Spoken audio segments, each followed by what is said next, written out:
محمد نام آیت نمبر 2 کے فقرے وآمنوا بما نزل علی محمد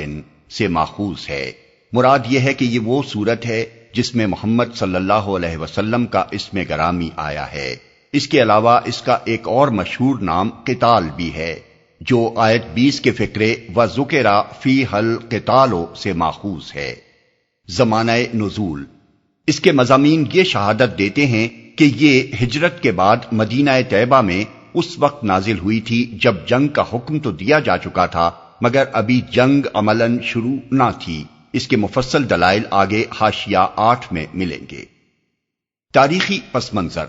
جس زمانے میں یہ سورت نازل ہوئی ہے اس وقت صورتحال یہ تھی کہ مکہ معظمہ میں خاص طور پر اور عرب کی سرزمین میں بالعموم ہر جگہ مسلمانوں کو ظلم و ستم کا نشانہ بنایا جا رہا تھا اور ان پر عرصہ حیات تنگ کر دیا گیا تھا۔ مسلمان ہر طرف سے سمٹ کر مدینہ طیبہ کے دارالامان میں جمع ہو گئے تھے مگر کفار قریش یہاں بھی ان کو چین سے بیٹھنے دینے کے لیے تیار نہ تھے۔ مدینے کی چھوٹی سی بستی ہر طرف سے کفار کے نرغے میں گھری ہوئی تھی اور وہ اسے مٹا دینے پر تلے ہوئے تھے۔ مسلمانوں کے لیے اس حالت میں دو ہی چارہ کار باقی رہ گئے تھے، یا تو وہ دین حق کی دعوت و تبلیغ ہی سے نہیں بلکہ اس کی پیروی تک سے دستبردار ہو کر جاہلیت کے آگے سپر ڈال دیں، یا پھر مرنے مارنے کے لیے اٹھ کھڑے ہوں اور سر دھڑ کی بازی لگا کر ہمیشہ کے لیے اس امر کا فیصلہ کر دیں کہ عرب کی سرزمین میں اسلام کو رہنا ہے یا جاہلیت کو۔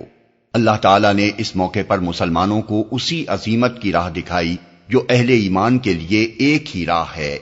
اس نے پہلے سورہ حج آیت 39 میں ان کو جنگ کی اجازت دی اور پھر سورہ بقرہ آیت 190 میں اس کا حکم دے دیا، مگر اس وقت ہر شخص جانتا تھا کہ ان حالات میں جنگ کے معنی کیا ہیں۔ مدینے میں اہل ایمان کی ایک مٹھی بھر جمعیت تھی جو پورے 1000 مردان جنگی بھی فراہم کرنے کے قابل نہ تھی، اور اس سے کہا جا رہا تھا کہ سارے عرب کی جاہلیت سے ٹکرا جانے کے لیے تلوار لے کر کھڑی ہو جائے، پھر لڑائی کے لیے جس سر و سامان کی ضرورت تھی وہ اپنا پیٹ کاٹ کر بھی ایک ایسی بستی مشکل ہی سے فراہم کر سکتی تھی جس کے اندر سینکڑوں بے خانماں مہاجر ابھی پوری طرح سے بسے بھی نہ تھے، اور چاروں طرف سے اہل عرب نے معاشی مقاطعہ کر کے اس کی کمر توڑ رکھی تھی۔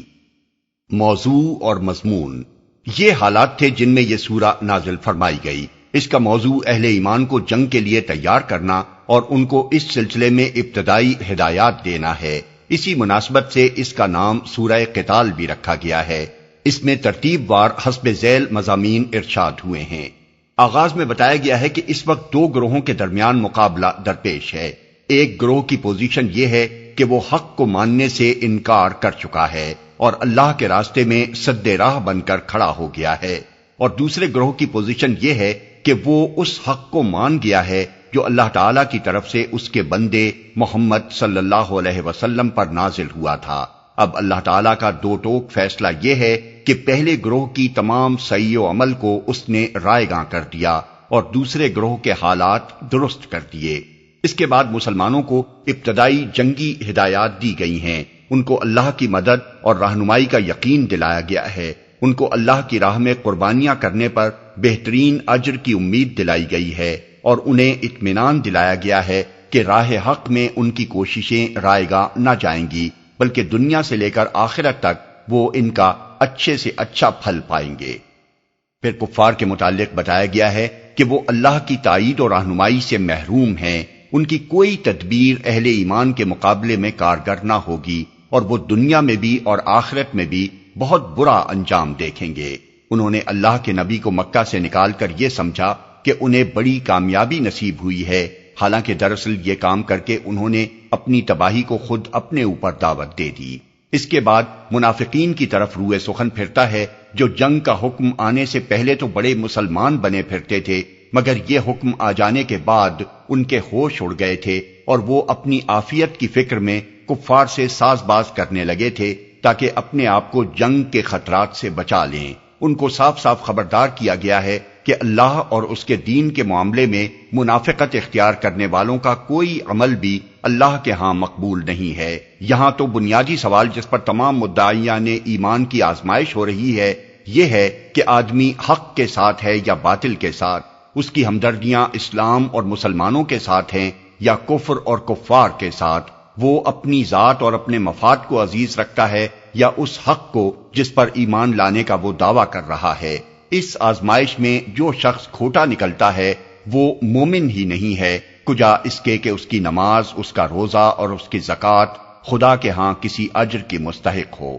پھر مسلمانوں کو تلقین کی گئی ہے کہ وہ اپنی قلت تعداد اور بے سر و سامانی اور کفار کی کثرت اور ان کے سر و سامان کی فراوانی دیکھ کر ہمت نہ ہاریں، ان کے آگے صلح کی پیشکش کر کے کمزوری کا اظہار نہ کریں، جس سے ان کی جرأتیں اسلام اور مسلمانوں کے مقابلے میں اور زیادہ بڑھ جائیں، بلکہ اللہ کے بھروسے پر اٹھیں اور کفر کے اس پہاڑ سے ٹکرا جائیں۔ اللہ مسلمانوں کے ساتھ ہے، وہی غالب رہیں گے اور یہ پہاڑ ان سے ٹکرا کر پاش پاش ہو جائے گا۔ آخر میں مسلمانوں کو انفاق فی سبیل اللہ کی دعوت دی گئی ہے۔ اگرچہ اس وقت مسلمانوں کی معاشی حالت بہت پتلی تھی، مگر سامنے مسئلہ یہ درپیش تھا کہ عرب میں اسلام اور مسلمانوں کو زندہ رہنا ہے یا نہیں۔ اس مسئلے کی اہمیت و نزاکت کا تقاضا یہ تھا کہ مسلمان اپنے آپ کو اور اپنے دین کو کفر کے غلبے سے بچانے اور اللہ کے دین کو غالب کرنے کے لیے اپنی جانیں بھی لڑائیں اور جنگی تیاری میں اپنے مالی وسائل بھی پوری امکانی حد تک کھپا دیں۔ اس لیے مسلمانوں سے فرمایا گیا کہ اس وقت جو شخص بھی بخل سے کام لے گا وہ دراصل اللہ کا کچھ نہ بگاڑے گا بلکہ خود اپنے آپ ہی کو ہلاکت کے خطرے میں ڈال لے گا۔ اللہ تو انسانوں کا محتاج نہیں ہے، اس کے دین کی خاطر قربانیاں دینے سے ایک گروہ اگر جی چرائے گا تو اللہ اسے ہٹا کر دوسرا گروہ اس کی جگہ لے آئے گا۔